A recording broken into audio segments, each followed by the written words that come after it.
time to settle in for another episode of Deep in the Horror of Texas with your hosts, Aaron, Jeff, and Nathan, featuring special guest, No Twitter Ippy. You gotta be fucking kidding. Hey, you okay? Damn enchiladas! Oh, you gonna be alright? I'm feeling woozy here. What's in the box? The blackest eyes. What's in the fucking box? Candy! Fuck the prime time, bitch! Welcome to a special episode of Deep in the Heart of Texas, where we will be bringing you the Friday the 13th saga. So in this first episode, we will be giving you pretty much the origin series. We're going to be going through feature-length films 1 through 3. So to start us off, I'm Jeff. I am Aaron. There's a legend around here. A podcaster buried, but not dead. This is Nathan. And last but not least, Surprise, motherfucker. It's iffy. All right, so get right into it. Friday the 13th. This is a Sean S. Cunningham film, directed and greatly executed by a horror legend master who would come to be known as the godfather of the Friday the 13th series. This was also made in 1980 to kind of set us in the nice year of when this was actually released. This starred many famous actors that would become super. well, one. Yes. The Bacon Man. That's right. Mr. Kevin Bacon starred in this film. And then the gross, awesome, crazy bitch, Betsy Palmer, who is the late Betsy Palmer. The late Betsy Palmer. Yes, who played Mrs. Voorhees. And we get into a lot of other characters and actors and actresses that come out to this great film. But to start us off, a basic synopsis and storyline for viewers that maybe meet green to this fucking series. Nathan would just draw us into this awesome epic that kind of starts us off in this Friday 13th lore that we know for. People go to a camp and they get motherfucking killed. No. Boom, there we go. And that's the Sam Jackson version of it. No, it takes place at a camp in the. It's supposed to be the 70s, even though it was filmed and released in the 80s. It's 1979, but it's pretty much doomed campground. Yeah. And everybody warns them, don't go there. They go there foolishly and meet their demise. Camp Blood. You're all doomed. You're all doomed. But the camp counselors get together. As far as I remember, there's not really kids involved at this camp at the part where this takes place in Friday the 13th 1. So the camp counselors get together. They're getting ready. Steve Christie bought it and is fixing it up because this place has been run down since the 60s. There's been a series of fires, murders, and fucking drownings. And he's fixing it up to reopen it 21 years later.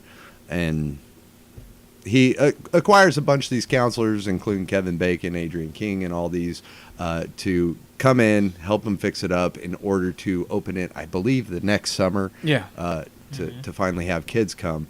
Well, they go there to fix it up, and it doesn't turn out so well at all.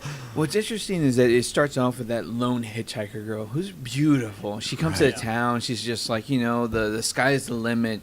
She's coming in to be the to work the kitchen. Annie. Yeah, and she's awesome. She's so cute, hippy dippy little bitch. Hey guys, you think I can catch her right? She's adorable. It's someone I would pick up, at the grocery store and say. Of course hey, you would. Yeah, show your third thumb. Show the third thumb and say, hey, be like, what you like for breakfast? Pancakes or waffles? Let me know now. Make sure I lock the door now before she jumps out. Yeah, that was the big mistake. Because Earl gives her a fucking ride, and he's like, does. So why are you going to Camp Blood? That place is jinxed. It shakes, lady. So, yeah, she meets her demise very early in the film. This movie, it's kind of weird. When you think of Friday the 13th, you think, of course, the mythos that that is Jason. Actually, if you haven't seen Friday the 13th, it's always played as like a whodunit for me. Yeah, definitely. It never shows faces or features. It shows hands and feet. Yeah. That's it.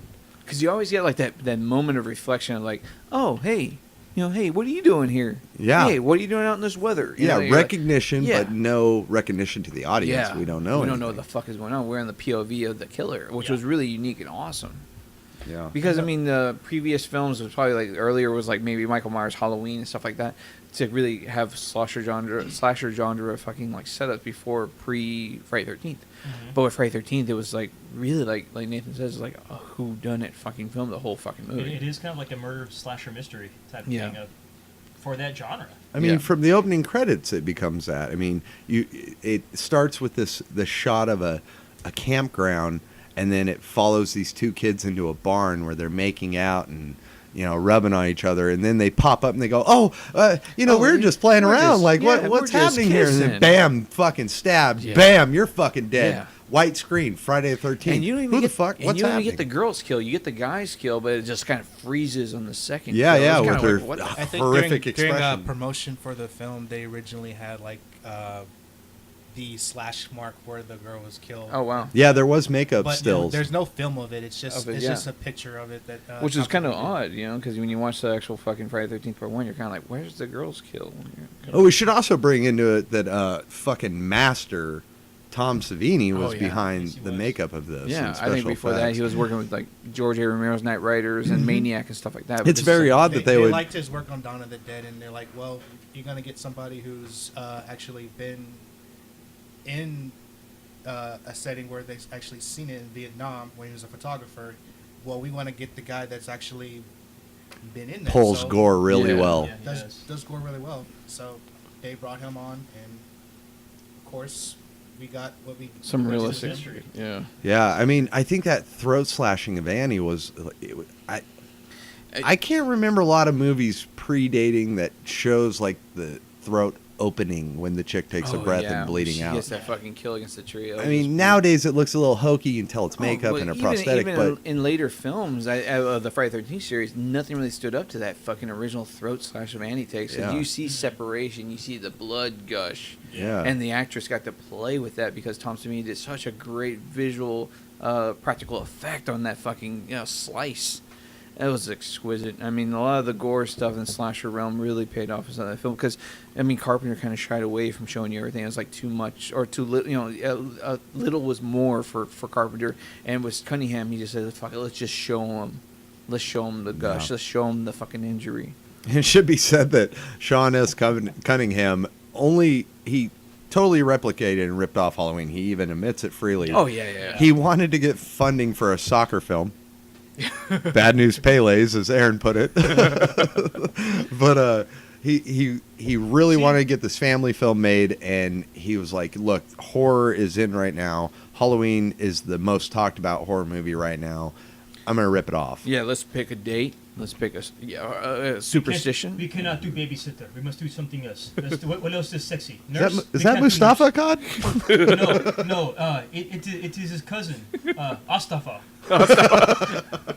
It is his cousin. So He got bought out.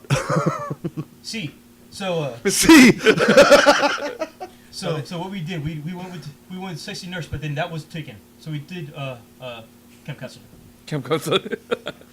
And it worked, man. I mean, for the most part of the murders and all the stuff that takes place, even the chemistry for Friday 13th Part 1, it was so awesome because it was like, couples would go here, go there. They would talk briefly about the lore of Camp Blood and stuff like that, especially with the head guy that would fucking, it's just kind of weird that he drove the same Jeep that the killer that picked up Andy picked Yeah. up. So you're over I here. think that was because of production costs. We'll just use Probably. we'll use the same fucking Jeep. they'll never know it's The raining. budget for the original film was $550,000. $5,050. Yeah.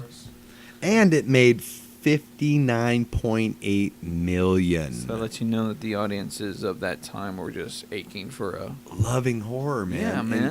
And it's- camp counselors. I don't think there wasn't a lot of films previous that were. I can't think of any that were camp counselor like this. Really, Ernest Goes to like Camp is the one that comes to my mind. oh Jesus Christ, that was after this. I'm going back in time. There's very few movies that give you a scary setting that actually cause a phobia with you. I mean, Jaws made you afraid to go in the water. Freddy made you afraid to fall asleep. Jason makes you afraid to go to the woods. Yeah. And growing up in the Pacific Northwest, I was scared to death of this movie because we're surrounded by forest, and it's eerie when you walk out in the forest, and the first thing in your mind when you're 7 years old is fucking Jason Voorhees is out here. Yeah. Did you have like a hockey team locally, or? They have hockey. I wasn't in hockey. I was always a skateboarder and shit. That was another thing I was going to chime into. Is like the fucking hockey lore wasn't really brought into for Friday the 13th Part 1. 3. It was morely just like the fucking. They went to the a thrift idea. store and they found a hockey mask for like $2. No. I mean, really think about it. I mean, Friday the 13th Part 1. I mean, it has no connection to fucking hockey. What's so fucking? Yeah, we'll get into where the hockey came from. I actually know how it came about. Yeah, unfortunately for that, sorry, dickhead. But going back to Friday the 13th, it just is a mystery. Like, a lot of horror movies come straight out. They're either slasher, they're this or that. While this one always had the format of slasher, and we can tell that right from the first few deaths, it still is a mystery. Who the fuck is doing this? There's no hint of who's doing these crimes. Because it wasn't like they were killing locals. No. The camp counselors Locals were left whoever alone. was attending that fucking counselor fucking training, fucking Everyone was, it was specific Yeah, seminar. people. Specific people were targeted. yeah. Mm-hmm. And that was what was neat because I mean you'd have of course what always draws to my mind is the bacon scene. I mean he just gets it on with this chick finally and all that stuff. She goes up to go freshen up for round 2, and then lo and behold he gets that fucking like mean ass arrow through his fucking throat. Great And that was an special awesome, effects. special You see effect. the That was a very good twist effect. and the gore and the bubble- tissue. The bubbles come Oh, popping out of the dude, throat. that was exquisite visual effect. Vietnam changed Tom's meaning. There was a lot of fucking cool kills in this movie, and the chick that he was doing, I mean, it's She was hot. again, this is one of those movies that emulated Carpenter, so you get these long, drawn-out scenes where you don't know what's going to happen. Like, in later episodes, you always hear the ch-ch-ch, and Jason's coming up, or, something. This one didn't have these. It like, there's a There's scene in the subtleties. bathroom where the chick's just looking in the mirror. She's thinking of becoming an actress. She's doing her hair. Yeah, I messed up about it. Yeah, like a little fucking And you delivering see lines. just a little fingertips go behind the curtain. Yeah, And you're like, oh, fuck, something's in there. she checks. Nothing happens.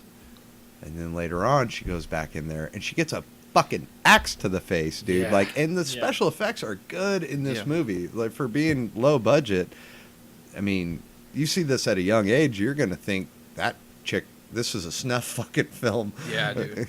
And it's brutal as shit because, I mean, like you said, there's that sneaky fucking eeriness, especially with Harry Manfredi's music that it just it was just awesome. It just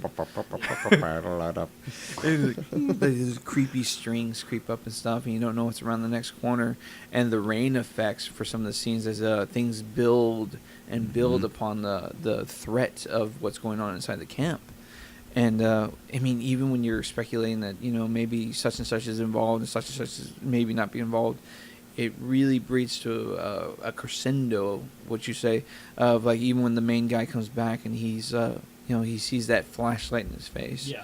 and he's walking towards the character and he's just like he doesn't know who's there and he's like, oh wait, hey, what are you doing out in this weather? And then you see the knife to the gut and it just shatters your whole fucking idea of like, oh man, I thought it was gonna be that You person thought it or was him, and it's not him. yeah, and so you're like, fuck, dude, he's like blanked out that fucking whole fucking idea, so it's not fucking, Colonel Richards is in the fucking, in the hallway with the fucking butter knife, And then Adrienne King always came off like she was just super high in the whole fucking film to me. she was so ditzy. Yeah, dude. But she plays the Miss, I'm not doing this. I'm not doing Yeah. that. I'm. She's winning strip poker. She's still got all her clothes on. And then that played to a point, I guess. It was She's a fun. But even with the camp counselor Christy, you can tell there was something going on between Allison and him. There's a subtle hint that there was maybe some kind of a Perversion. probably some unwanted attention between him and Alice. Gotcha. Yeah. Okay. That makes sense. Now, is this the one where she drew a portrait of him? That's part 2, Yeah, I I think it's think. That was Is this part 1? That was part 1, I believe. Okay, yeah. Like, he's an older man, but he's always wearing these Daisy Duke cutoffs, Yeah. and he's Oh, always yeah. got his shirt off with a Yeah. handkerchief. Are you gonna stay? And even though he's hard on all the other kids, like, hey, quit fucking around, get back to work, he's always like, hey, Alice, how are you? Yeah. And it's really Hey, off-putting you guys. because she's supposed to portray like 19. Yeah. And he's clearly 49. It's So- the hand that rocks the cradle, bro. Hey, however you got to get the job, but Jesus. I'm gonna lay into this later. But it plays into like God damn. if they would have shown a sex scene, that would have been my reaction. Yeah. The hand that rocks the cradle. Oh man. But it leads into this thing where it's this whodunit. You get this guy's driving this Jeep, and then right at the end, this blue Jeep rolls up, and Alice's friends are getting picked off left and right. Yep. Finally, she realizes it when her friend gets thrown through the window in front of her, and she's like, "Oh my God!" She runs out, and this person's pulling up. Well, this like when that Jeep. scene that the guy getting thrown, or the person getting thrown through the window was actually Tom Savini, taking the fall for the actress. Oh really? Oh yeah, you're right. Awesome, Be- dude. You're right. Because You're right. he's got long black hair. Yeah. The girl was supposed to have long blonde hair, and when they get thrown through the Yeah, window, she's you like see, a dirty blonde. like yeah. you see that black hair come. I'm like, when did she dye her hair? Yeah, and there's about a 45-pound weight difference between the too. two shoulder blades. That too. I was like, man, she must have been working out between takes, So, Getting it going. doing those power squats. so Alice runs out, and she, just saw her friend died. She has no confirmation that anybody else. They think Kevin Bacon and his girlfriend just went off to fuck. She has no idea that anybody's dying. Her friend gets thrown through the window. She runs out, and this Jeep is pulling up, and she goes, "Who are you?" And this old lady steps out, and she goes, Hi. "Oh, I'm Mrs. Voorhees. I'm a friend of the Christies." And she goes, "They're all dead." And she takes her back in, and she starts explaining the story, and then Starts- Mrs. shows Voorhees everybody. starts doing She's this reveal. investigating the situation with her, and that was Yes. so fucking cryptic, you know? Yeah, and Mrs. Voorhees is playing it beautifully Oh, until you can see this weird look come on her But face. what always threw me is like, why did she play with Alice? Like why? You're what the made- last one. What made Alice kind of like what Yeah. made Alice that unique? Like that like the play. yeah, like she what, like the target. She told her like why she had such anger towards the camp and anger towards the council. I think it's because Alice had so much innocence that she would listen. Yeah. You know, that she would buy into Pamela's. But then again, Trap. Pamela didn't know she was an innocent. She wasn't Well, I'm looking I'm at sure, everybody. I'm sure she was like watching them, From stalking them afar. out. That could be. Yeah. She was prep timing I it. think it was more for an audience please. Yeah. Like, Yeah. okay, let's tell you how this is going to happen. And there's this fucking wonderful monologue Yeah. that Betsy Palmer as Miss Voorhees delivers, and it's about the history of this place. Yeah. And she was the former cook, and her son drowned, and you never paid any attention. Ah! Runs at her with a fucking knife, and Yeah. holy shit, like, this is the killer. run. Run! Grab the fire poker, whap that bitch. I mean, it like right then is your reveal, and we're Yeah. like almost, I would say like 65, 70 minutes into this movie, Yes, and you dude. finally get the reveal. Yeah. Holy shit! And you is see It this was for the lady. entire time. Yeah. Yeah. And what freaked me out is like I think remember early watching it and kind of being, whatever the fuck you want to say about me. I fucking fell asleep because it was kind of boring. It bored the shit out of me. But then when you realize the prequel lore that it would actually Friday 13th would hold to Service. the it would became more of a thing to like, oh man, I really appreciate how much Mr. Sean S. Cunningham went into for this film because you have such a great prequel to this setup of what would later become Jason Friday 13th series. But man, dude, that fucking Alice going versus Miss Voorhees was just so fucking epic because it was just so prolonged for like almost a 15-minute fucking piece Yeah. of like them meeting and searching and trying to help her find out what's this, what's that, who is this, and here's like you said like here's the big monologue of like what happened to her son, to the insanity that which is Mrs. Voorhees. I mean, because when you're so playful with the blonde chick and the guy and they're playing strip poker and you see everybody kind of get taken off one by one, it's kind of just really rudimentary, kind of like, what the hell? There she dies. Oh, okay, what's going on here? Oh, she dies. But when it becomes to that ending, it's like, oh, dude, when she goes full blown crazy, it's just awesome. I'm thoroughly convinced the reveal is what made this so epic. Oh, like, yeah. For one, I mean, I think you would just want to share that with people that didn't know. Yeah, just right. See their their kind of perception of like of the reveal. You know? I can't see really the think of a reaction. lot of Yeah. movies that had a reveal where the killer was a woman. I mean, you had Norman Bates. Yeah. It was portraying Mrs. Bates, but it's still a man. Yeah. Yeah. And then this movie kind of took that concept and reversed it. Yeah, flipped it on its Yeah. fucking head. Because you see her go crazy at some points where you like the camera goes straight into your mouth. She's like, "Kill, mommy, kill for Yeah, me, Well, mommy." I she's love like that. looking All off this- into the distance, like not at the camera, but she's like looking off screen, Like, yeah, saying that where being she's possessed by being her possessed son. by her kid. Yeah. And the baby voice, the kid's voice, as she's saying, kill mommy, kill. That was just creepy. That was just a good, take on that. Yeah. That pretty much sold it for me. Yeah. And then just her just transcendence into just insane. Yeah. Just- And then she played it so well because when Yeah. you first meet her, she's, Yeah, very very cookie nice. cutter. Yeah, like, yeah. hey, I'm Hi, just I'm an old Mrs. friend. Voorhees. And then she Hi, sees how the you dead doing? body and she's like, he should have never opened this place. I told him. There was a young boy. His name was Jason. He drowned. You know what they were doing? And she just freaks the fuck Yeah. out. And it's just like, But then you see, whoa. well, then kind of like in Night of the Living Dead, the remake more than the original, you kind of see Alice kind of snap off that fucking ditziness for a Yeah. brief moment, and she goes fucking in brutal mode, like fucking like self-preservation mode, and she's grabbing the machete, and they're on the beach, they're fighting in the sand, and then Slow that motion. fucking just slow motion shot of just the head fucking release. Fatality. Yeah, dude, and that's just fucking brutal as shit. Because you get the fucking brutal fucking head collapse of, fucking total decapitation of Mrs. Voorhees, which is just, whoa. Tom Savini's hands. Yeah, Yep. reaching up. Hairy Knuckles. Dead giveaway. But still, it was shocking. Like, first of all, there wasn't a lot of, 70s cinema had brutality, but it wasn't, it had some gore, but this was literally, you see this bitch getting her head lopped off. Like, Yeah. whap, Yeah.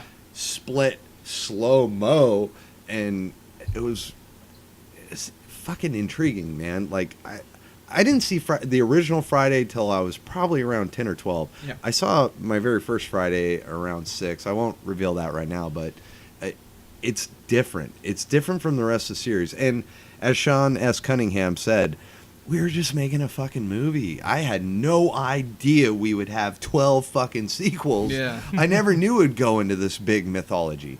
But here we are. Yeah. And it's the most moneymaker out of all the slashers. It is. It's top. I mean, well, there's 12 movies Yeah, opposed yeah, to yeah, Freddy's yeah. You're 7 right, you're and right. Michael's 10. Yeah. But I mean, it always had positive numbers. Yeah. And Paramount was ashamed of it. They were absolutely mortified that this movie was doing good. But that doesn't stop executives from wanting more money, more profit. I mean, Yeah. they couldn't. I mean, like, they fucking Paramount bought the fucking Friday 13th distribution rights for $1.5 million for a fucking film that was made for, like, what did we say? 550,000. Yeah, 550,000. So that Yeah. just lets you know that they saw the potential in the film. They knew where to fucking push it. I mean, they spent $500,000 just in fucking advertisements. And just I for know, the fucking, I for the know film. younger listeners won't get it, but man, that is minuscule amount of money these Oh, days. Like yeah. people go 500 grand, like that ain't nothing. What are you filming? A commercial? Yeah, exactly. Exactly. But when you fucking look at the profits, Oh, dude. 500 grand. Imagine you put $500 into something and you make 59,000. That's what this movie did. Yeah. 500 grand, $59 million. Yeah, Like and that's global. I mean, 39 million just that just nation. makes your Yeah. butthole Just- pucker. Yeah, it's awesome. We did something right. Plus the Yep.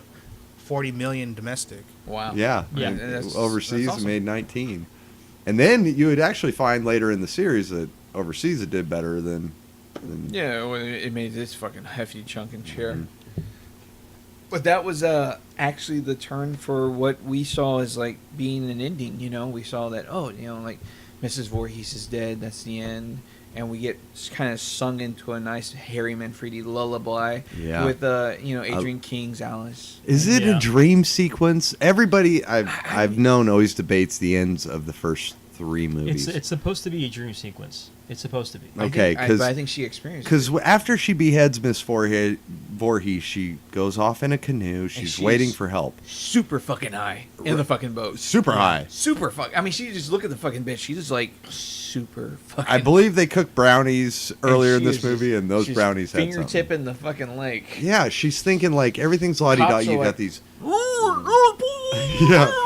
Yeah. She's pretty much way The far on the angelic lake. music is swelling. Yes, angelic music, and then Jason Voorhees. I don't know if it was that, but everything seems like it's wrapping up, and all of a sudden, boom! Out comes this Ari Lehman comes out the water. deformed kid that grabs her in slow motion and yanks her into the water, and then you get this watery drift, and she wakes up in the hospital, and she goes, "Well, what happened to the boy?" And the cop Ma'am, goes, we didn't find any boy. "Then he's still there." And that was just Roll credits. Yeah. Yeah. Wonderful ending, Oh, man. dude, come on. That was about as close to Alfred Hitchcock's Psycho when you kind of hear her still speaking. in his voice. even swat a fly. Oh, it was perfect. And it was exquisite. Could they follow up Friday 13th? Well, lo and behold. We're about to find out. Fucking A. Did they? I want to know. Steve Miner. You didn't do your homework again, did you? What? What's homework? Awesome director by the name of Steve Miner comes into play here. And he goes on and to direct the awesome Friday the 13th Part 2, which comes out May 1st, 1981. This film pretty much sets you up for what, I don't know, I guess every little hope and dream you could have had for that ending for Friday the 13th, it kind of comes into fruition with this one. More massacre, more camp counselors. Everything is just pushed up the extra notch. That The you body wanted to count see. continues. Oh man! And this one was done so fucking well. It probably carries one of my favorite deaths. But man, you're introduced to such unique characters because the camp counselors actually come together. They're told to stay away from Camp Blood and all this stuff. Well, this is like the camp on the other side of the lake. Yes. This is a completely different campground. This is shares the same lake. Yeah, but this like, is a don't go different to that camp. Don't go over there. Yeah. Don't do it. I don't know why you're teaching your kids because it's a counselor training camp that Yes. this guy's getting everybody ready Yeah. for. And it is just awesome because you're just giving more fucking body count in this fucking film.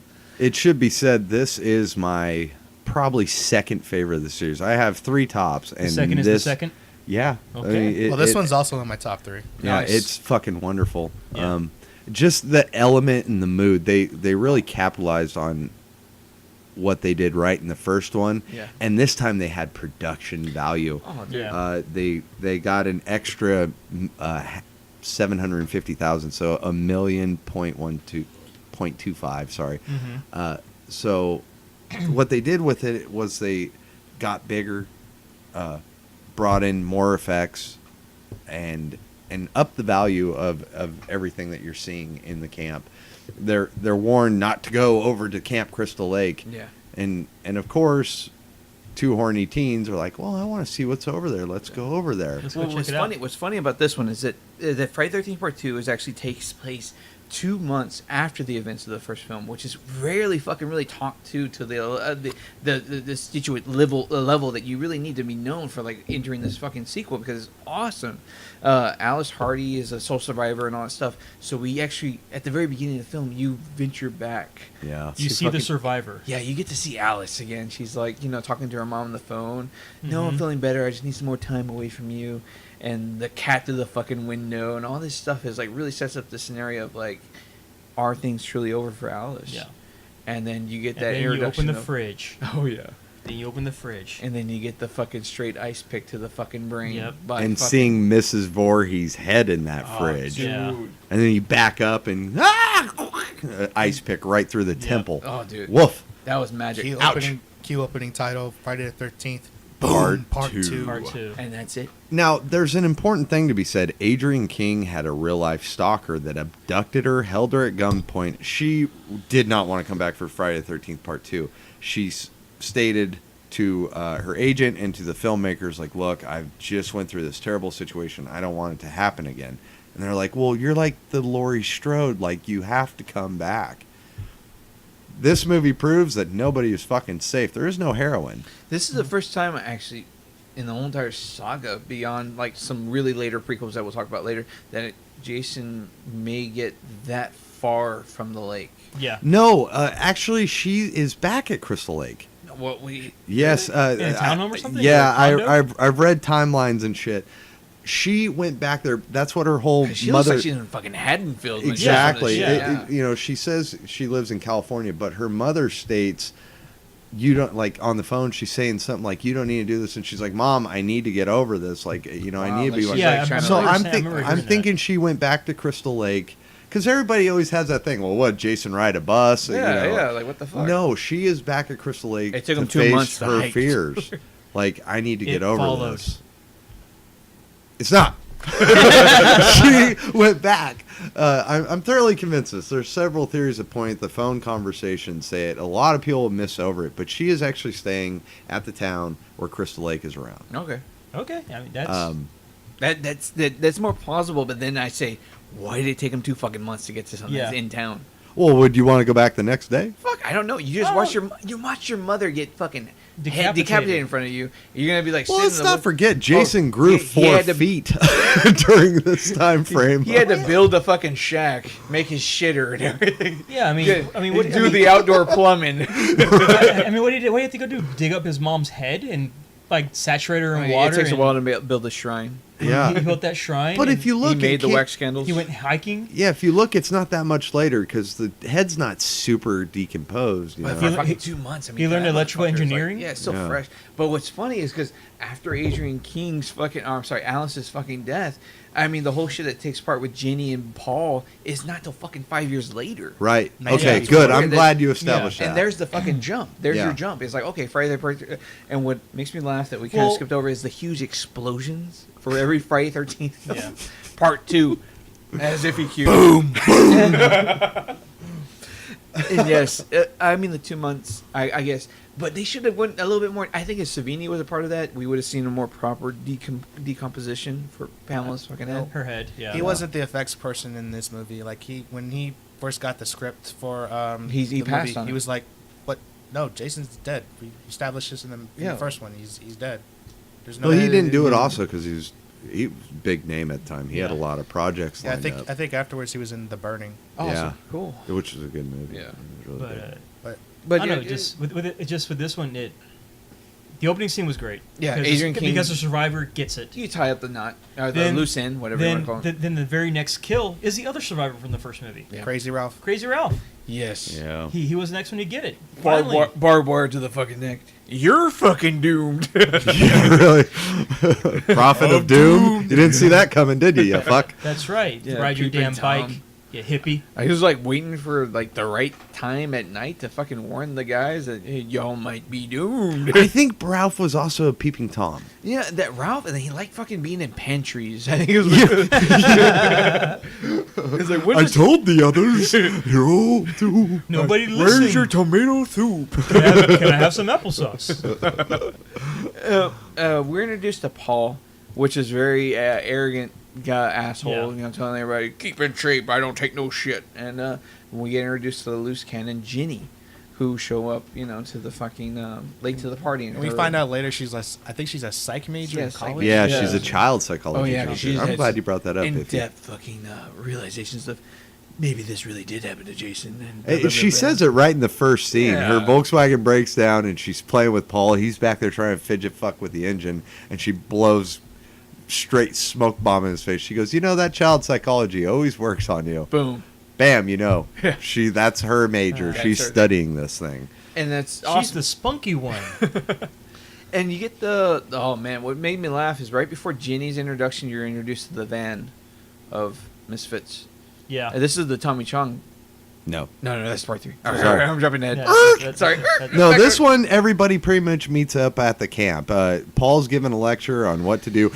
Bear safety, which includes change your tampons regularly, ladies. Female hygiene is a It is big a must. important issue. It is Oy vey. Sexual harassment. I am so sorry That didn't exist back then. But I know. I crossed the streams. What a great time. You crossed And, the streams? But before Paul gathers everybody, there's this eloquent scene of a beautiful woman who's walking towards Paul's fucking gathering. And you see Mr. fucking, I don't know, Paul Lawrence or whatever the hell his name is, come out of the fucking woods and kind of slingshot. He slingshots a little like rock or pebble towards the most bodacious Sporty Spice. It is an ass of heaven, man. Yes, That it is is. a perfect round ample ass in skinny little tight shorts. Oh my God. 80s tight shorts. It was the peppermint creams. Oh my god. And this her character's name is Vicky. You got a Boeing feature on that phone. I got the third thumb is. That's what I was looking for. Scott's the douchebag, typical 80s prick pop collar fuck. But you see and this chick, and if you have patience, later on in the film, You see the skinny dipping scene later, and it's exquisite. I'm just gonna listen to music. Go in your. No, It takes you to your safe place, people. does. just I'm looking at that scene shot for shot, and that music fits perfect. in high definition. Yeah, if there's ever been a reason to enjoy Part 2 on Blu-ray, it was that scene being forever fucking frozen in. Oh, just etched in my head. Yeah. Even more than the nudity, like her ass Oh, in those man. shorts and the Mickey Mouse Her top. I'm just figure, like, Yeah. everything about her was just like on point for that fucking shot. Oh, there were more than one point there. Oh yeah. oh, Terry, you got it going on. Boom. So they walk into the camp. They give this little hygiene thing. They're fixing it up. They're training counselors. You've got Mark, who's in a wheelchair. He had a football injury back in the day, and he can't use his lower half. You've got fucking Ted, who's the comedian. No. Stu is the comedian Joker. Yeah, that's why I get my cry. I get Stu, my right? Ted. Is it Shelley? No, Shelley. No, Stu. Stu's his real name. Ted's his name in the movie. Okay, gotcha. Okay, Ted. he's like the fucking jokey guy, and they keep playing around with who's what, who's where, and you've got this huge cast. You're like, holy fuck, whoever the killer is gonna be is gonna fuck shit up in this Yeah. movie. And then like 3/4 of them go to town to get drunk for the night when all the murders happen. Because the big draw for me was like the dumbass guy with the fucking beret with the fucking crazy fucking chick, Jeff. Oh my god, Oh man, that was nipping days, bro. I mean, she had this long. What was his name again? My name is Jeff. There you go. She gets pulled by his chick to go check out Camp Blood. And when they go check out Camp Blood, they get caught by the cop, and the cop gives them yet another warning to stay the fuck out of areas you shouldn't be fucking at. And Yeah. Jeff is just like playing on Mr. Coy, you know, especially when you got Tits McGee next to you. You're not going to make her, you know, Wait. wait. I love Paul's response to the cop hauling them into it. You know, the cop brings the two frivolous kids to him, and he's like, Paul, I respect what you're doing here, but you're too close. And Paul's like, Ginny, will you make sure they don't get seconds on dessert? Like, you have ultimate fuck you authority. No problem, Paul. Yeah. And the cop's just like, that's all you're going to do? No reprimanding? Reprimand them. Yeah, make sure they don't get seconds on dessert. Oh, you fuck. So that happens, and then they decide. Paul says, look, you two have to stay behind. The guy in the wheelchair is a buzzkill, so he ain't going with us. Like, They take a vote. You mean Wills Malone? They do a good workout or whatever the fuck they do, and they say, who's gonna stay at the fucking camp and who's gonna go, have fun with us at Casino Land with fucking rednecks, and everybody's like, go get drunk, and then horror fucking ensues, Yeah. man. Well, I think his response was he's in training. That's why Wheels can't go to the drink fest. Yeah. oh, yeah, that's correct. He's in training. He's in training for his arms. Fucking side Yeah. chick who wouldn't lose. I mean, she wouldn't leave his fucking side. I mean, that shit was right in the dick. She was all I up think in he was trying to his. find every reason not to sleep with her. No shit. I never fucking understood. Like, She wanted there's- her in the hover round. There's a scene where they're talking, and she's like, the one with the puck, and she's just fucking On it. slutting it up. Like, Yeah. you'd think someone slipped her $100. No shit. But she goes into her cabin to change her panties. Yeah. Yeah. She yeah. changes Like, out these these great- sexy black panties into Dude. this shit brown panties. And she Nice. sprays perfume down there. Again, the warning about the bears. That's Yeah, what we yeah, come yeah. back to. Feminine hygiene. But Keep it clean, ladies. There's a bear in the woods. Spraying down with the parrot, changing your But underwear. everybody at the bar, I mean, fucking, what's his name? Stu? The fucking one nerdy, the goofy Yeah. guy that's playing the Ted. video games all the time. He's over there fucking, drinking all these beers. He's got a fucking stack in front of him, like Yeah. 18 beers. He is shit. He's trying to hit on the fucking Mexican barmaid. What's funny to think is him wanting to get more drunk and asking if there's an after hours bar Yeah, for is the that thing that weird saves fucking his guy. life. Yeah. Yeah. He's like, I will live to see. This is one of the few instances where excessive drinking actually gets you Paid off. saved in the movie. No shit, because you can It imagine. works for Jeff a lot. Yeah, totally. I'm still here, people. My name's Jeff. And yeah, you see what maybe equivalent of maybe 6 people actually live because they actually stayed drinking at the fucking bar. So we have people that stay, and Vicky and her fucking dog of all fucking things are becoming like a main. I believe the situation. dog's name was Muffin. Muffin. Yeah, Muffin. Or Merlin. Muffin. Muffin. It was Okay. Muffin. Yeah. Yeah. So we have this whole situation. Stupid fucking dog. Because when Jeff and the other chick go check out Camp Blood, they actually find the body of a dead dog, and you think, Muffin, because she's missing this Yeah. whole Yeah. time. Yeah. and here you go, you get a little, maybe. And the chick with the hot fucking ass is Oh, running God. around, Muffin, Muffin, Yeah, she's everywhere. and But in, just in keep the crop walking, top honey. Mickey Mouse shirt. Oh my goodness. She goes skinny dipping, I don't know. I don't understand why she. and Scott hides her fucking clothes, so you even get more of fucking Yeah, beach. she's looking for Muffin down by the lake, and No, all of a sudden he was looking for Muffin. he was By the looking for lake. Muff. That was his nickname, Muff. I better keep these clothes further away from her. She decides to skinny dip, and that is a beautiful body. She jumps in the lake, and pervert Scott, the pop collar prick, fucking runs up, takes her clothes. She gets out of the water, and she's like, he's Give me your fucking. give me the clothes, Scott. This isn't funny. He's fucking with her to see some fucking titties bouncing and that ass running after him. And- So he's throwing her like an article per 20 steps. Per mile. Then he gets hoisted up into this fucking the Wile E. Coyote snare. Yep. And he's like, go get me a fucking knife. Cut Hang me it upside down. down. I ought to let you hang, you pervert. And so, like, She goes to her cabin to go get the knife. yeah. And in the meantime, he's just hanging there. And he's like, it's about time. And all of a sudden, his hand grabs his hair and slices his fucking throat. And you're like, oh, shit. Yeah, shit's on. And then Damn. Terry comes back. You're lucky I'm going to cut you down, you pervert. And And? spins around, notices he's dead. She turns around. She doesn't get an on-screen death. She just gets a Yeah, scream. that's what throws me off a lot of the. Very I love weird. These, yeah. Because I mean, I would love to have seen her on screen dead. Not that I. Never mind. That sounded weird.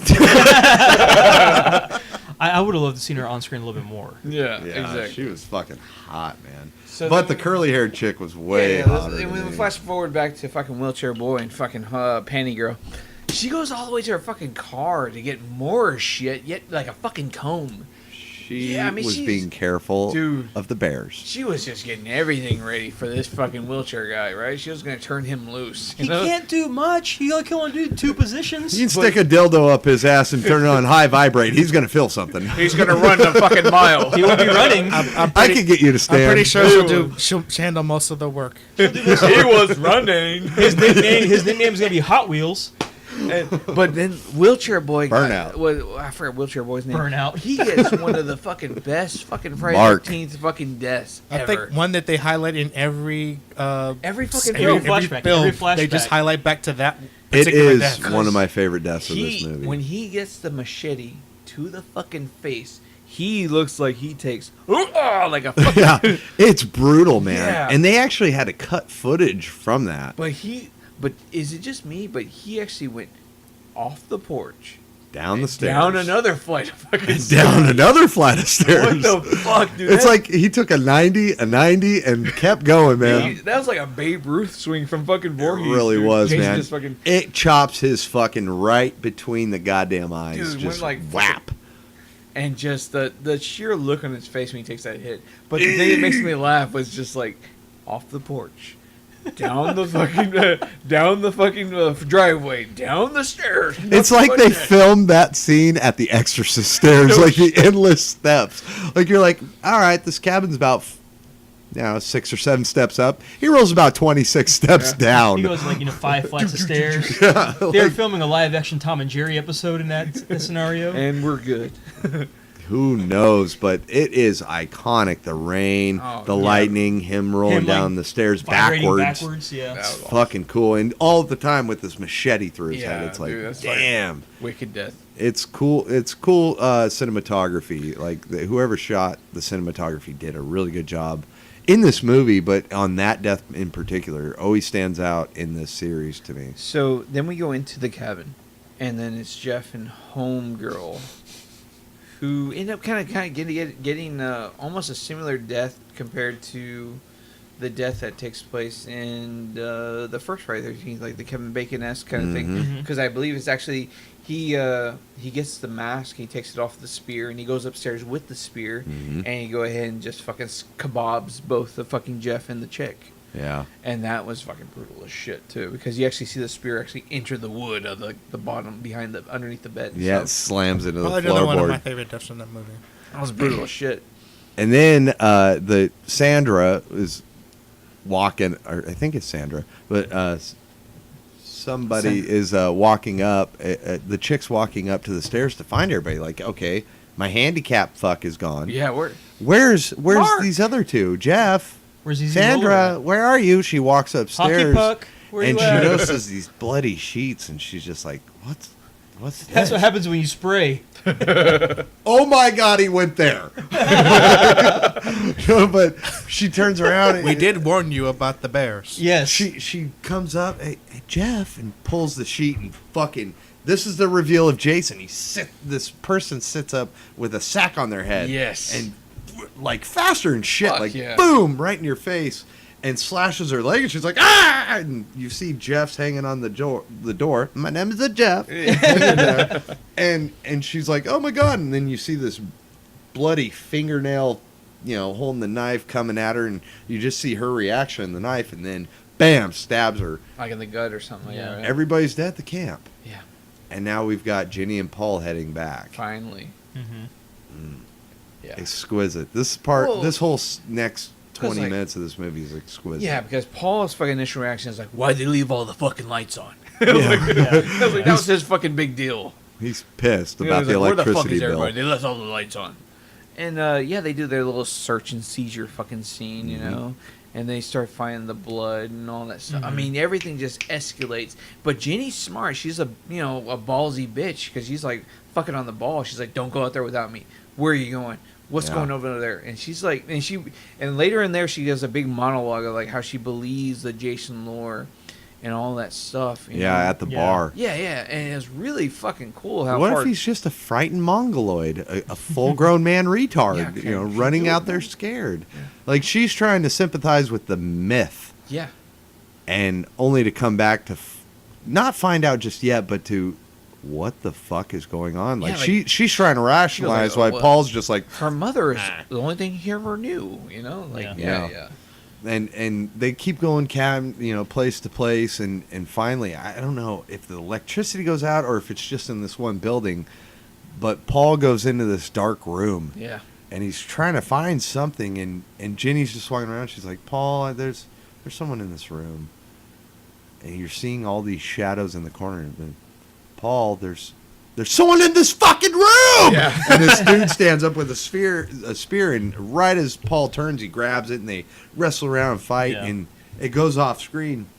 And you just see Ginny, she's like, Paul, and the camera pans back to the scene, where everything's normal, and then Jason stands pops up. Yeah. Surprise, And motherfucker! it's like she fucking bails, dude. Run like I would run. I'd have shit and piss in my pants. Dude. I'd be gone. But what always throws me off is like right when the final girl's running, you see like the random finally that body drops from the tree. Yeah. The reveal of that girl pops up, I mean, it's like Jason has the fucking time to clean up I hated and that. set up these bodies for like the perfect final girl run. Trogs, Like, man. yeah, he's All like, these trogs. I'm gonna get this obstacle so of course ready for this fucking bitch. You're right. She's gonna run here, and I'm gonna pull each string just in time. A, B, C. I'm and gonna then- stuff the body here, But Ginny does some smart shit in this movie. Yeah.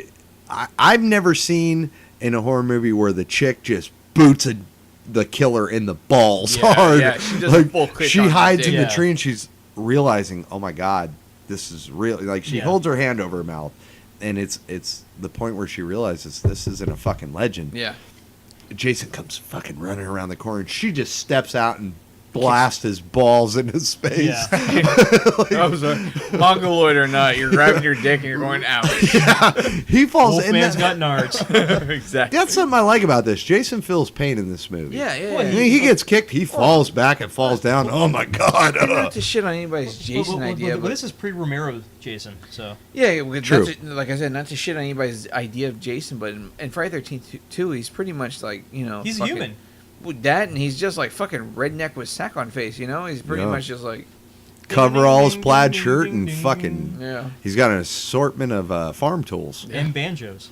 He's pretty much an extra for Wrong Turn or something like that. These He great was the original. He's wrong-turn patient 0. Exactly. these great chases and start happening. She's running, and they keep cutting to her, cutting to Jason running through the woods. It's dimly lit. It's such a cool, cool cinematography during that scene. Well, earlier in the film, we're introduced to Jason's hut with the cop. Correct. Yeah. We skipped over that, and but there's a scene where the cop goes inside and he opens up the store and you don't see what's inside, and the cop is like he's freaked out, and you see Jason coming from behind him, kills the cop killer, NWA motherfucker, West Side, and then he takes him out, but we don't know what's in that room. We see a door open. Yeah, because he opens it. Yeah. And we don't know what's in shrine there. room. So later on, when Jenny's running through the woods and being chased by Jason, she finds his little shack, his little shit shack. Yeah. Mm-hmm. And that's when we get the full reveal of it's a cool fucking reveal. what's Yeah, it is. behind the door, with the big reveal. And There's it's not a fridge anymore. It's a podium, a stage, and everything of his mama's head. Yeah, the And- sweater. and sweater. And Now- the machete that killed his Yeah. mom. The There's decapitated her. something important here. Not a lot of people see because bathroom? non-Blu-ray. Jason's bathroom. Jason's bathroom pail. needs a cleaning. Dude, Okay. that freaked me out. I didn't see any TP in there. There was no TP, and that toilet was fucking Dude. turd fresh dirty. Like it was fucking gross. But there's a point Need some in tidy bowl. when they show at the end when they show the mother's head on the wood stump and the sweater, you can actually see Alice's corpse. Oh, wow. Yeah. Yes. Yeah. It took a long time. Actually, when the digital high definition transfer came out, someone spotted it. They took a screenshot. And that's how you know how much time has separated this. Alice is now like badly decomposed Fuck, skeleton, I would assume. but there's a pick Still through in the her fucking temple. head. Yeah, it's like the body's like around the base of the Dead giveaway. the base of the thing. And it should be said, all the friends of hers and all the camp counselors are stacked around this podium like Yeah. a fucking morbid shrine. Kind of like an offering to Jason's mom. mom. Yeah, and she's running, she runs and finds this place, and oh my God, and she locks the door behind her because she's in the background window. She sees Jason running up toward her, runs in, shuts the door, locks it, and this is where the child psychology comes in. She puts on the mother's sweater. Yeah. Yeah. And she's looking at the fucking decomposed head to Does situate her hair. Yeah, And she grabs the machete and puts it behind her back. and Jason this whole time is Pickaxing the fucking door. yeah, banging Yeah. the shit out of it. Crazy. Don't touch my mama! Don't And- touch my mama! And as he gets through, she's got it all, her hair pulled back and the sweater on. She goes, "Jason!" And he stops. "It's okay, Jason. You've done real well. Yeah. And Mama- Mommy is pleased." Mommy is pleased. And Jason kind of does like this Michael Myers head tilt, like, Yeah. Is that you? what the hell? Like, And then we get the kind of black and white. No, not black and white, but we get the little fucking fade in, fade out of between. of Pamela. Yeah, She Pamela. came back for this movie Yeah, just yeah, to do that. fucking beautiful. Jason, mother's talking to you. Jason, mother is talking to you. I love how we go back and forth between Jenny and Pamela. Yeah, it's really cool. It's Like fun. it's Until he looks down. yeah. She tells him to kneel down. Kneel down, Jason. He does. He drops down to his knees, looking up at her, and Like she a good little boy. I have she a reward reaches for back you. to swing, and as she's She moves her and body she's coming just back for slightly this to the left. Yeah, as she comes back for this home run Barry Bonds swing, he sees his mother's head, and he looks up at her, and he puts his pickaxe in front of the blade. Kick ass. Pick And- ass. Boom. For the record, And the block is made. Five- the block's 5'10". made.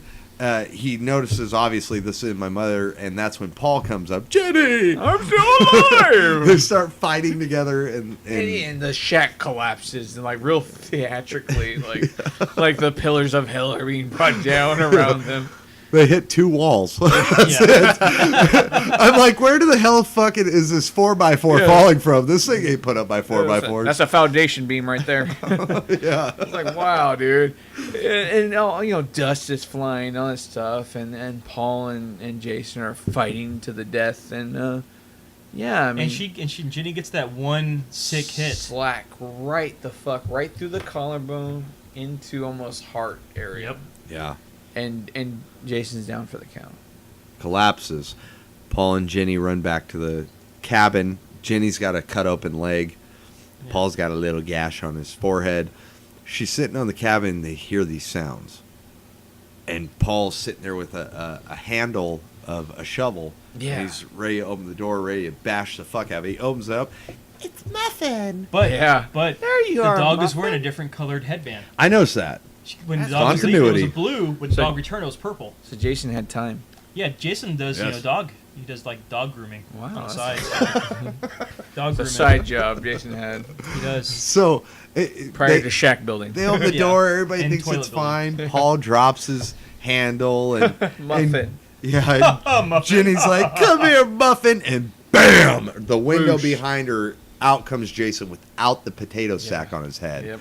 He is fucked up looking, scary as shit. Long haired. Mongoloid, ginger-looking bastard. Oh, he's scary as fuck. Like when I first saw this, it terrified me to rewatch this movie. Yeah. Like I was just like, ugh. Yeah. Like this mongoloid is pissed and he's Yeah. got long head Yeah. and it looks like Terrified someone. the actress too.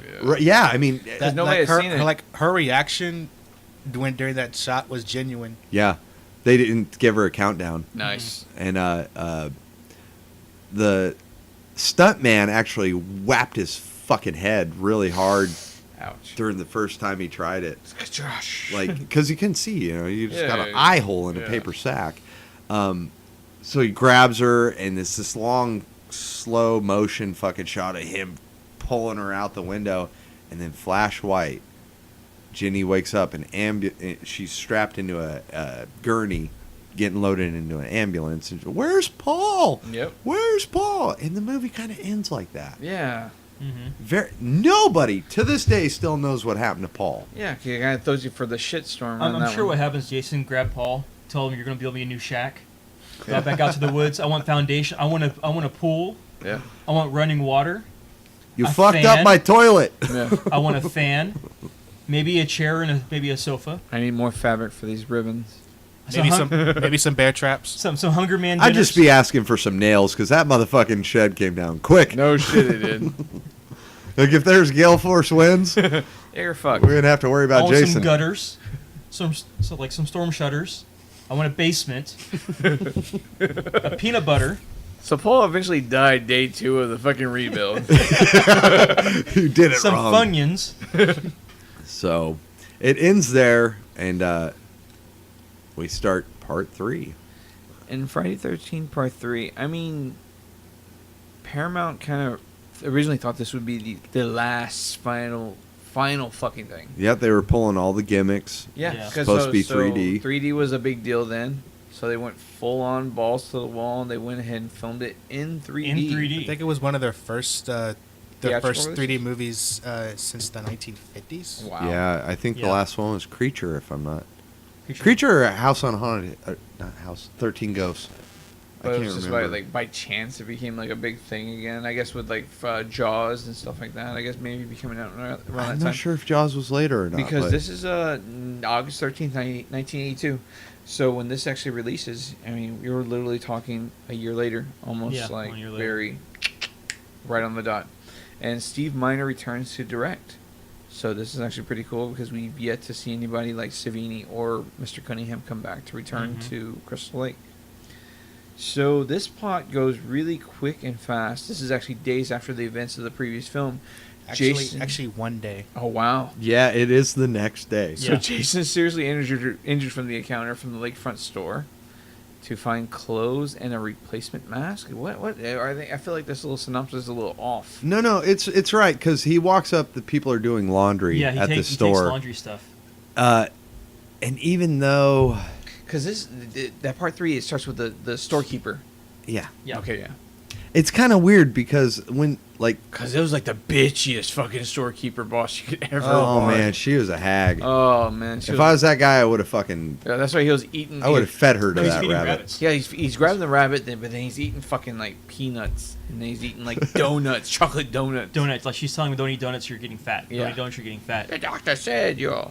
And I he's, can't like, take it. he's like, he's enjoying his rabbits and his donuts. Don't pet that thing. You're gonna get sick. And then he goes into the barn. He's gonna put the rabbit up, and then lo and behold, all the fucking rabbits in the pen are just dead. And there's a snake in there. Oh yeah. Yeah. Isn't that weird ass 3D? Yeah, they do that so much during this film. Friday the 13th 3D, where you see fishing line everywhere. Yeah. Everywhere. Everywhere. I love the scene that later comes out with like, it'll be a good idea to get popcorn coming at you. in 3D. Yeah, I'm they like, put what so the much fuck? gimmicky shit in this movie, but it is an Yo-yos. important film Yeah. It is. for this series. Yeah. So, the laundry's being hung up. He's in the barn. The rabbit's a snake, all that stuff. Then, from being scared the shit out of him, he literally gets the shit scared out of him. So he hauls ass to the house, and he goes to take a big shit In the bathroom. Yeah. So he's taking a shit. He's reading a magazine or whatnot. He's checking his shelves and stuff. And lo and behold, he starts checking out these pins.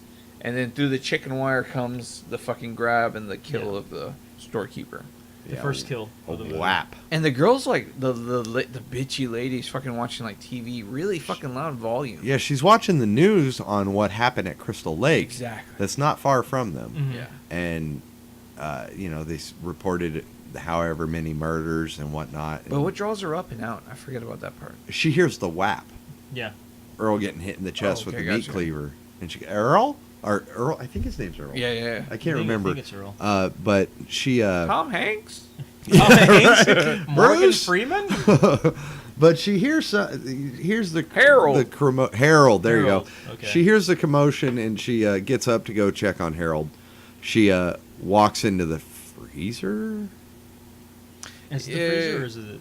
He Or he another part of the stabs her store? through a door somehow. Yeah. Like a little opening in a door. Yeah. I was always kind of confused by the cinematography. Cinematography in this one's not as good as it was in part two. and she gets stabbed in the back of the head with a knitting needle. Yeah. Yeah. No, yeah, because she notices one of her needles are missing. She's like, "Where's the needle?" Oh, at?" that's And she's like- correct. she's looking around. Yeah. Yeah. And then a mouse like climbs out on Yeah. a rod directly at the Yeah, camera. It's 3D. 3D That looks terrible. fishing wire. Like even with the 3D glasses on, this movie gives me a fucking migraine whenever I watch it 3D. Yeah, because it's your old school blue and Blue and red. Blue and Yeah, red. blue and red, Yeah, God yeah. damn it. It just drives me fucking nuts.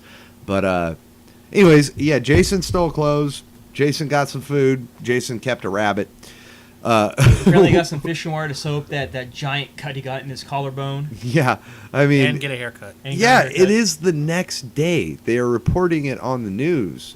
It is the next day, and he is perfectly healed, and he's grown about 1.5 feet. Oh yeah. And he shaved his head. And he got new clothes Nice. from a guy who is about 2 feet shorter than he is. Like, So like, I know I'm not He must have been gonna drinking that bad. he loves Dickies, but they don't stretch that far. You know, I ate a lot. But He has some donuts and some rabbits. we get introduced to a whole new set of people that are going out to a house that I guess. And this is where it kind of threw me because you get introduced to Andy and her fucking his girlfriend Debbie, who's fucking pregnant. You know, they're very sexual. She's fucking And see, hot, and that's though. what I noticed when they're in the car. They're like, "Oh yeah, I can't do that. I'm pregnant. Yeah. I did this and this, and I'm pregnant. Let's go smoke." Yeah, but right in the back seat you got fucking Chuck and Chili and fucking Tommy Chong and fucking Homegirl Yeah. fucking smoking dope left and right. You want to hit this? You know what though? The pregnant chick drinks beer. Yeah. She did. She did. She asked for a beer later on in this movie. She said, "Hey, give me a beer," and then Maybe she it was changes near her beer. mind. But Huh? Maybe it was near beer. Yeah. I don't know if that was a thing in the 80s. I And guess then- I guess Planned Parenthood wasn't a thing back then for her. Well, they probably just didn't know the effects of alcohol and tobacco. They're getting chased by a mongoloid. I'm But pretty you sure can't Pam- smoke weed pregnant. Oh Yeah, no. I'm pretty sure They Pam smoke Lavorni did shitloads that. of weed in this fucking film. They really do. God damn, they're blowing fucking There's what makes me laugh is they actually do it. Like Shelly gets introduced and they go pick up the Hispanic. Who's the prankster? Oh man, who's just like the fucking He's very non-essential but essential, right? They go pick up the Chicana. They pick up the Chicana Vera. And they look back. Vera? Oh no, the Vera. van's Yeah, on Vera. fire.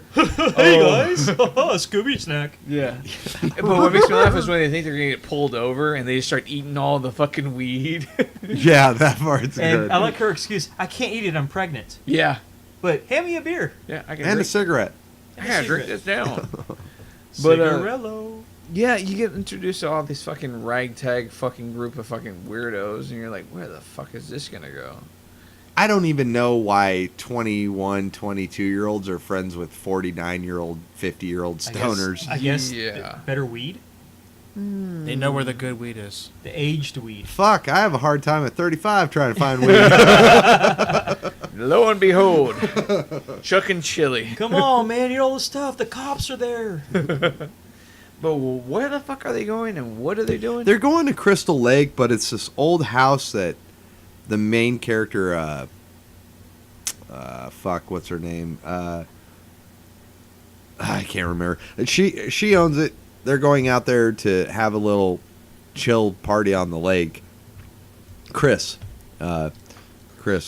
she goes out there, brings her friends. She's got to get over something that happened to her a while back. It's hinted at. Yeah, because you don't know if she's been attacked by fucking Jason. Again, or... it's almost like fucking Yeah. Alice from part 1. I've got to go back to the location to face my fears. I forgot about that shit. Yeah. Yeah. And there's a very weird story about Oh, Jason. yeah. It's very fucking. This is where things get a little bit creepy. Jason Yeah. Raper? Did Jason rape Well, somebody? yeah, she he is a doesn't- she doesn't remember. he is a teenager. It goes very fucking like that one scene with the chick from Gremlins, you know? She tells that real traumatic story. You don't know what the fuck the bitch is talking like this about. And that's why I hate Christmas. there you go. Right? Something like this one, like she was almost killed by Jason, but then He raped her. Yeah, because He had to have. He's in his teens. Well, because the dickhead that drives the Volkswagen Beetle. yeah, Yeah, like, cause I remember like the whole big scene with Shelly and Vera go into town to buy groceries, and they meet the biker gang, the ragtag fucking trio of like the fucking one chick and you know it's like Roach, Spike, and fucking Shelly or something like that. You know, no, it's Roach, Spike, and Fox. there you go, Fikes.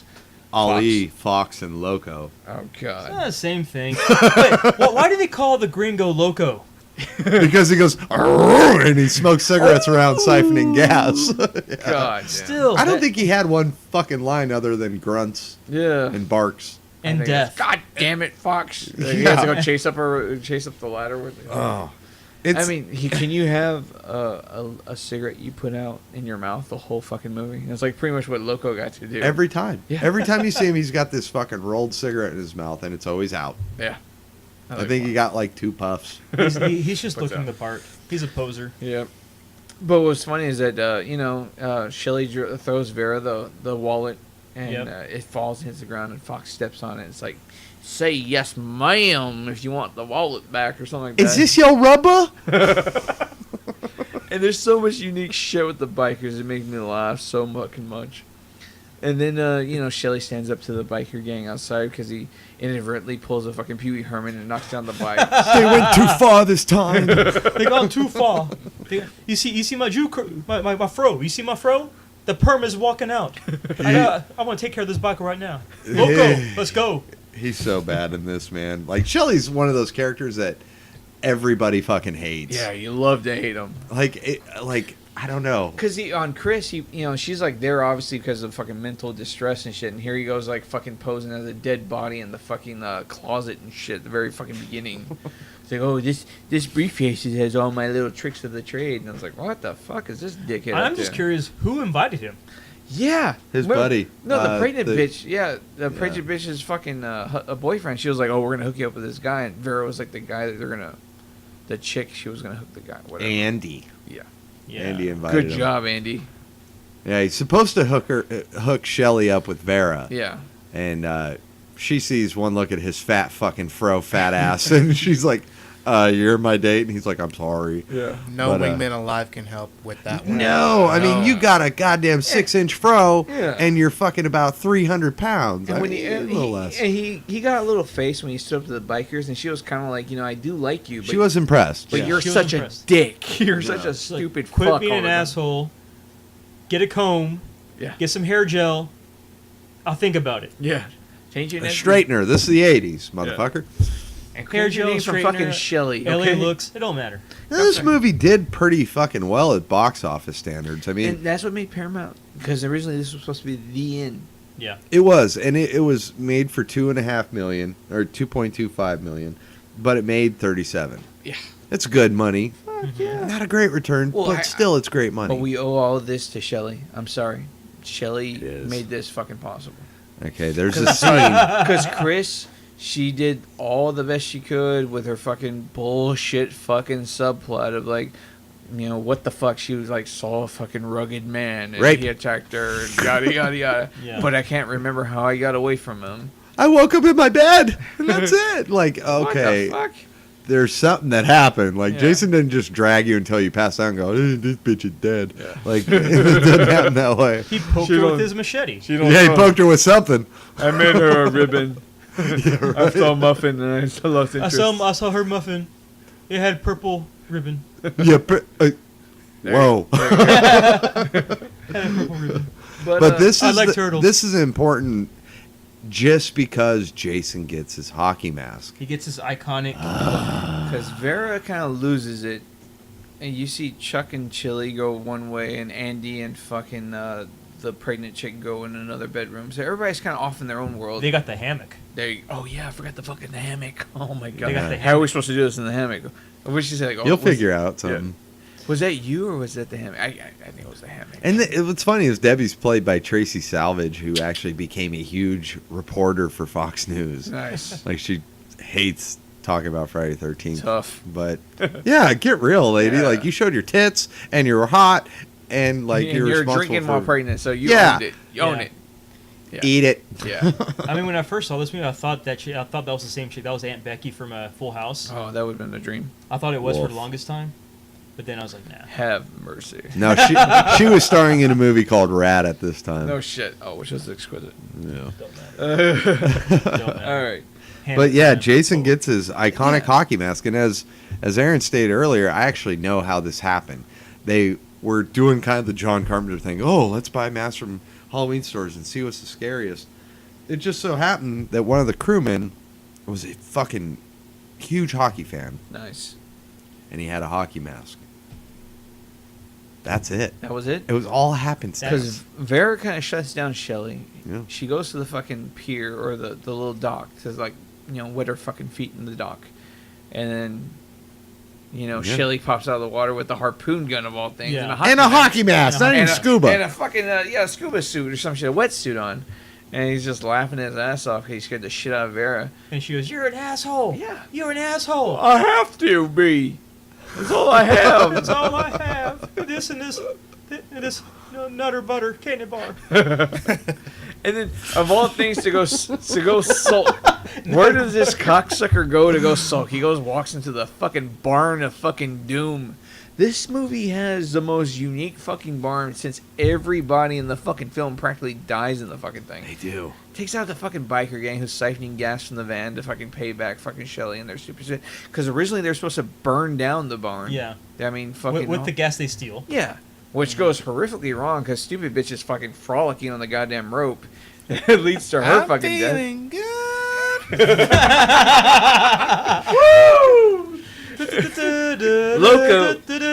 Loco goes in there. What the fuck you doing up there, Fox? He finally had words. Yeah. That wasn't grunts. Goes Yeah. up there with the fucking half ciggy in his fucking stomach. I mean, in his mouth. In his stomach. Put it in his belly button for then he safe gets storage. Then he gets a pitchfork in the gut.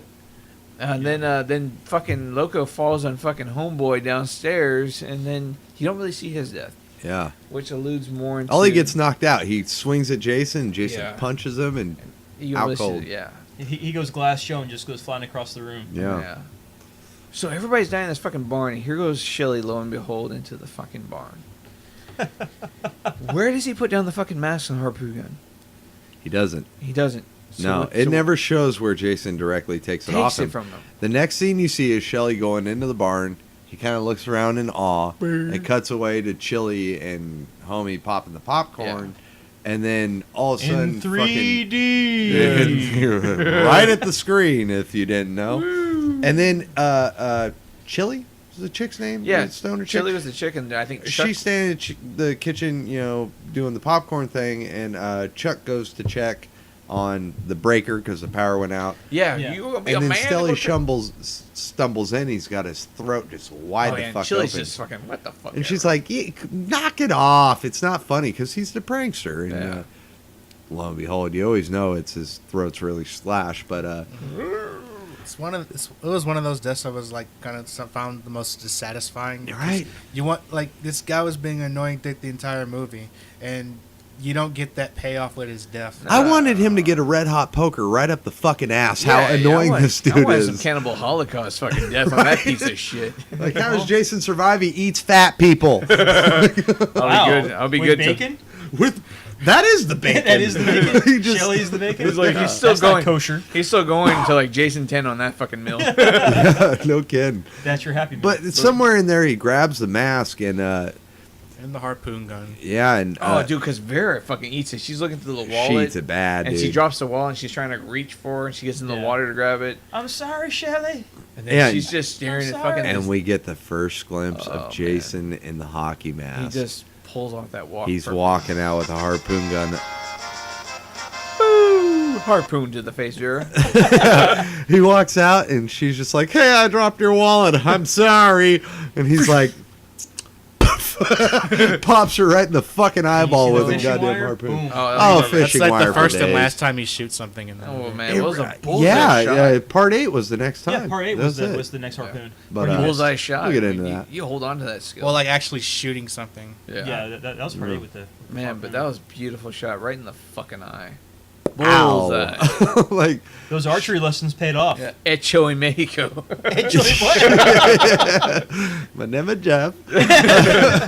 But Jason turns around from the dock and he notices, oh, there's a party going on inside this motherfucking house behind me. Then he hunts down Chuck and like trying to change the fucking fuse. Yeah, He sees like the nudie picture of the chicken. Pretty cool, man. far out.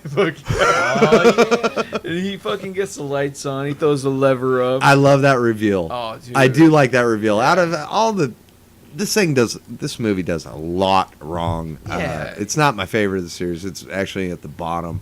But where Jason appears, like when he walks out on the pier and when Chuck is down this dark basement looking at nudies saying far out and throws the breaker, Jason's standing right behind him. It's fucking cool reveals, man. Like, that's all I can say dude, that's yeah. good about this film is the reveals of Voorhees fucking work pretty Oh, well. The fucking- stories, couldn't give a fuck. The Yeah. characters, don't give a shit. But Jason gets his iconic shit from this movie, so it's kind of a Yes. must-watch. I think but that's why I think Paramount thought it was gonna bomb, but it did so well because you did solidify a fucking look. You did solidify Yeah. a stature and all that kind of cool shit that should go with a badass slasher, and it did it for Jason in this movie. 'cause it really did. Like, they thought this was going to be the end, and once he got the hockey mask, fans were rabid Yeah, to get him dude. back, and they were just like, "Is it serious?" Yeah. Like, really? We just introduced that as like we didn't have anything else. They- Yeah. some dude threw it on the set and they fucking used it. Yeah, we didn't have a sec.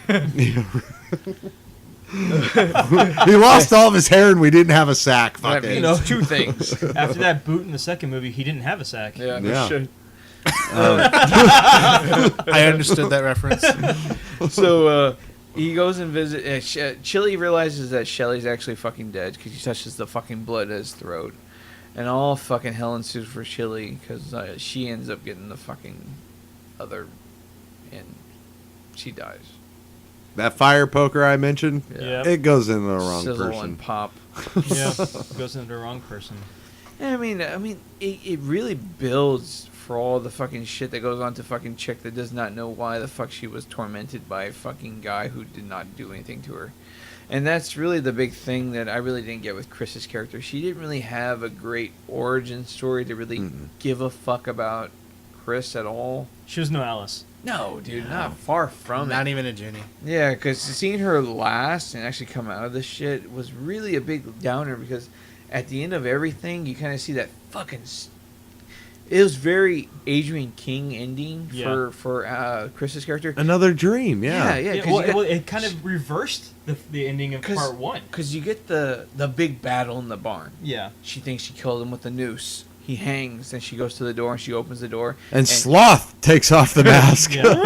But he just like, Hey, you guys! and brings it back down. Yeah, he smiles. He brings up the curtain, and he brings it back down. Yeah, they had to show faces. Yeah, I don't know what it was. Then during he the pulls his 80s. body up, takes the noose off, and the attack goes on. But then, lo and behold, biker guy has been in the fucking closet taking pisses and shit for the past fucking couple of hours. How about if I could just knock me out? I'm I'm gonna gonna hide fight over this here. guy again. I'm good for round 2. Mayweather time. Mayweather, I'm gonna hug you, baby.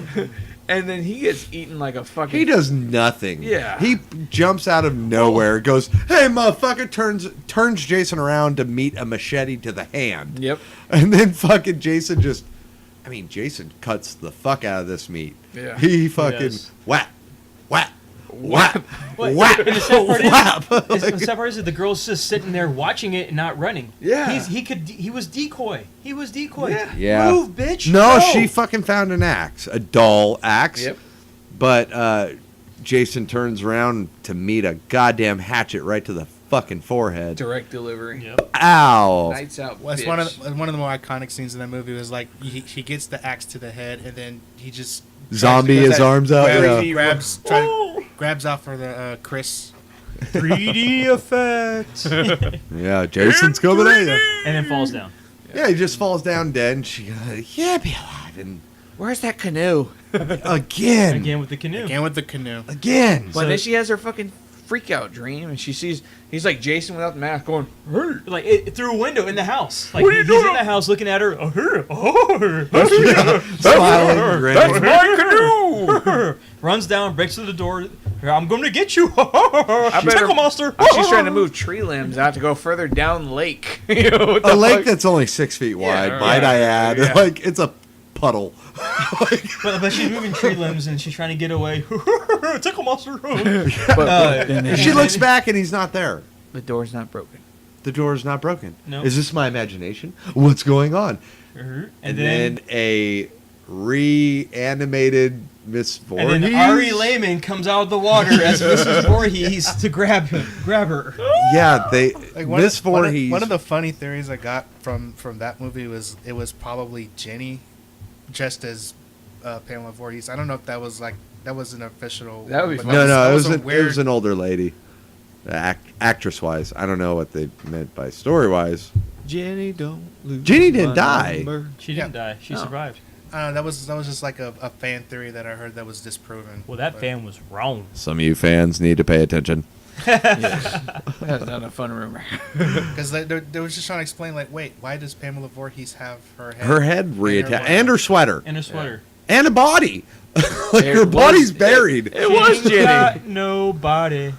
No, it ends like this. Seriously, was one of the most dissatisfying movies Because when she comes out of of it, she's these like, first three. she's crazy loopy bitch in the back of fucking, cop car. Yeah, like good. it ends with the sheriff putting her in the car, and she's like, "Yeah!" screaming and going all fucking ape shit. And Jason's lightless body or lippy. Yeah, like He's yeah, laying Yeah, in the it's fire just in the laying barn. there. That's a cool yeah, cat. they're loading Jason's body up on the gurney and everything. Not yet. Not yet. Not yet. No, it's just the body in the barn. Yeah, he's just laying there with a That's fucking like- axe sticking that's out. like- That's like the last scene of the movie, and then cue the disco new wave. It's Chuck music time.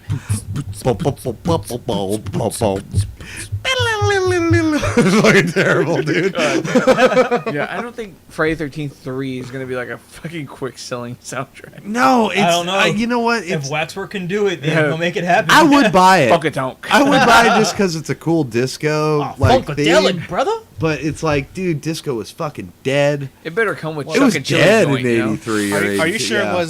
it was a new wave? that No, they were that's trying to go for? disco. I listened to fucking new wave. Yeah, that really is like, You buy this No. album from Waxwork, you get Danny Partridge for free. boom.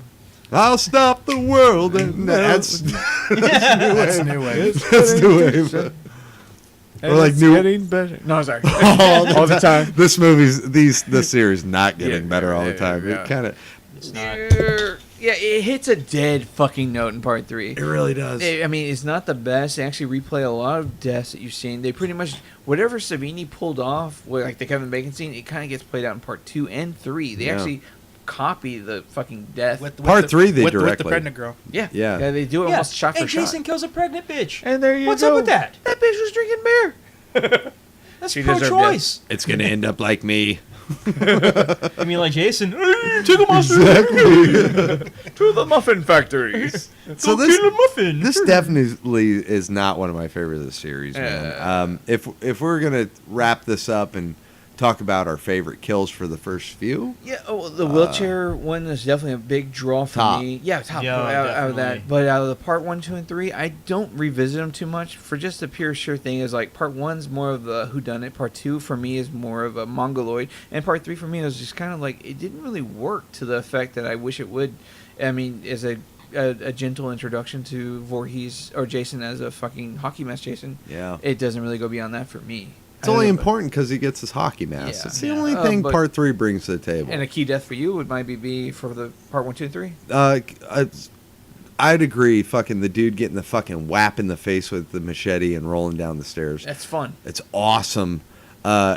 Behind that, God, part 3 actually has a death that I really fucking like, and that's where the dude's doing the handstands. And he just fucking divides yeah. and conquers his ass. Gets it right between Thwap, the- right Make a between wish. the old I fucking love how huckleberries. The camera goes like under the glass. Yeah, it's a fucking cool.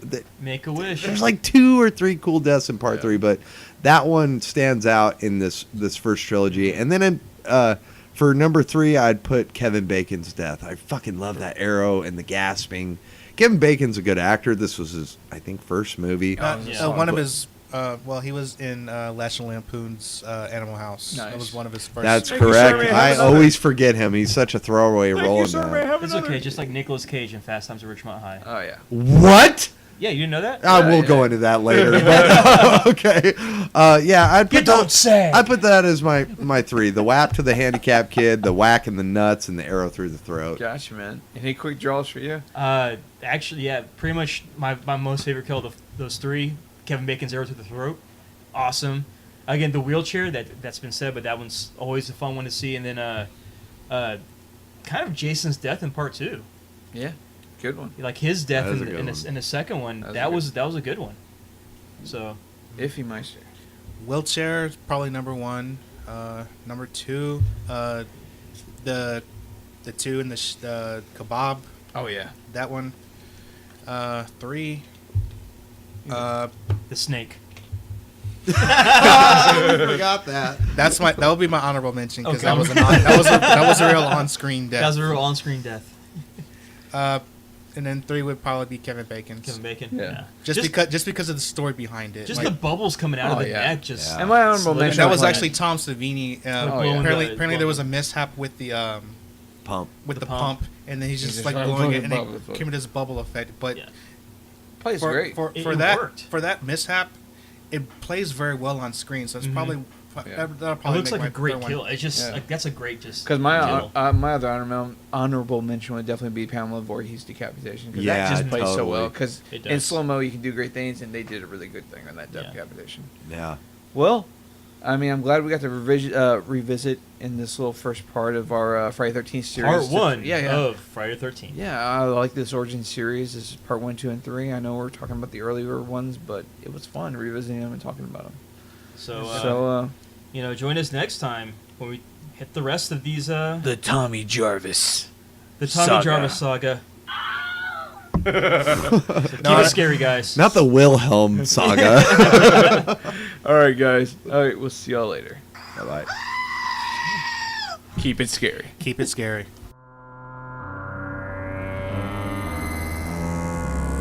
Thank you for listening to Deep in the Horror of Texas. Be sure to like and follow us on Facebook and Twitter. If you like what you hear, please leave a review on the iTunes or Stitcher radio app. And above all, remember to keep it scary.